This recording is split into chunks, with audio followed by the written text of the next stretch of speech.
Naghahanap ka ng tutuluyan sa Marinduque?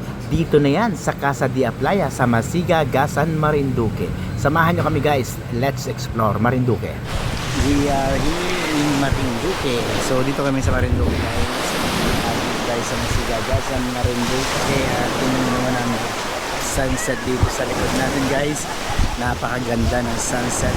At kung kayo ay pupunta dito sa Marinduque, hanapin nyo lang tong Casa de Aplaya sa Marinduque. Sa Gasan to matatagpuan guys. At dito nyo rin makikita yung napakagandang sunset. Kayo ay pupunta dito, abangan nyo yung ganitong sunset. Napakaganda dito sa Marinduque. So hanapin nyo Casa de Aplaya. Mura lang dito. Yung rates nila is nag-range sa 1,000 to 1,800 ang isang room. Kung kayo ay nagpaplanong pumunta ng Marinduque guys, ito yung tamang spot para sa inyo. Napakalawak at hindi higit sa lahat, libre yung maligo dito sa dagat na to. So sa beach na to, libre. Wala kayong babayaran.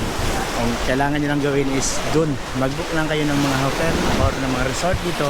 Isa na nga sa sinasuggest ko sa inyo ang Casa de Aplaya dito sa Gasan, Marinduque.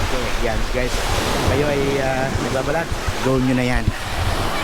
Eto na nga guys, bubungad nyo pa lang sa Casa de Aplaya ay talaga namang tutulo na ang yung laway dahil sa linaw ng tubig at napakagandang sikat ng araw. Kaya nga ito, hindi na namin mapigilang magtampisaw.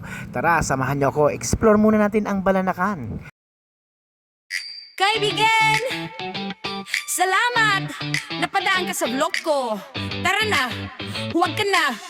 Mahiya rito! Bago ka umalis, may pakiusap ako sa'yo. Isang pindot lang naman, solid suporta na to. Mag-subscribe ka na dyan, yung pulang button na yan. Tapos pindutin